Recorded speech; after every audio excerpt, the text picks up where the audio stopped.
दोस्तों, अगर कहानी का मजा लेना है तो चैनल को सब्सक्राइब करना मत भूलें।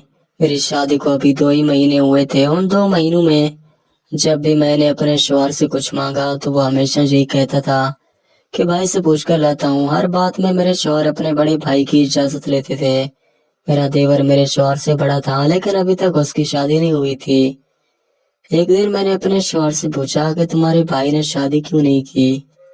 तो मेरे शौहर ने कहा कि हमें इस बात का कुछ भी पता नहीं है, इसलिए माँ ने मेरी शादी करवा दी।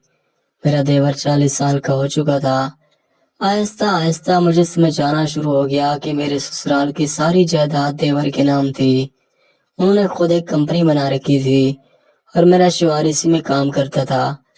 एक दिन मेरी सास मुझसे बोली कि तुम घर आ चुकी हो तो अपने देवर को शादी के लिए राजी करो। चंद दिनों तक मैंने देवर को शादी के बारे में समझाने की बहुत कोशिश की, लेकिन वो किसी की बात सुनने को तैयार ही न था।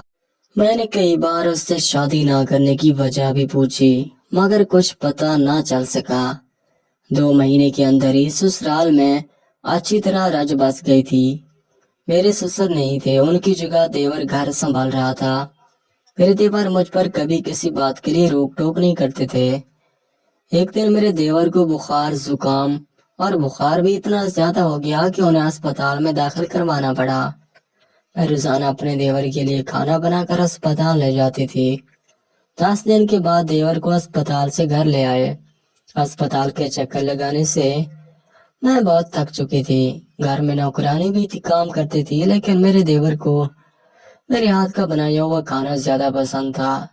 देवर बीमार था, इसलिए दफ्तर नहीं जा रहा था। वो सारा दिन घर पर होता और मैं सारा दिन उसकी खिदमत करती। एक दिन दोपहर के वक्त मैं देवर को सूप पिलाई जा रही थी कि देखा कि उनके जिस्म में बहुत दर्द था। वो थोड़ा भी हाथ नहीं उठा पा रहे थे। उन्हें सहारा देने के बाद उनका मना मुंह अपनी साड़ी के पल्लों से साफ किया। जैसे ही मैंने पल्लू हटाया और वो मुझे एक अलग ही नजर से देख रहे थे। देवर की बीमारी के दौरान दिन भर मैं उनके पास ही बैठी रहती थी। मेरी देखभाल से देवर इतने मुतासिर हुए कि वो मुझसे कहने लगे कि तुम्हें चाहिए क्या, जो भी तुम्हें चाहिए होगा मैं तुम्हें दिलवा दूंगा।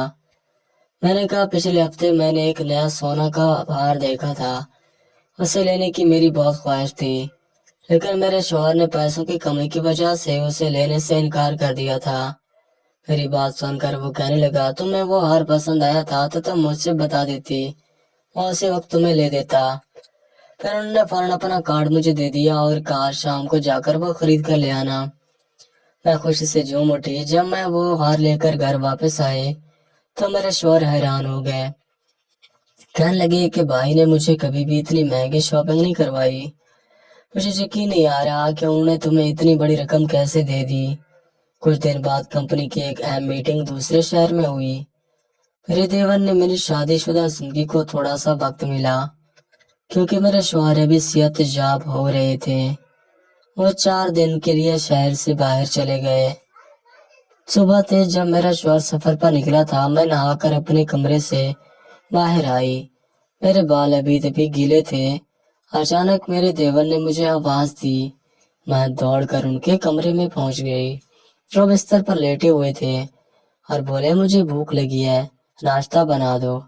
मैं फौरन नाश्ता बनाकर ले गई। जब मैं उन्हें नाश्ता दे रही थी तो उन्होंने मेरी तरफ देखकर कहा कि केले बालों में तुम भी खूबसूरत लग रहे हो।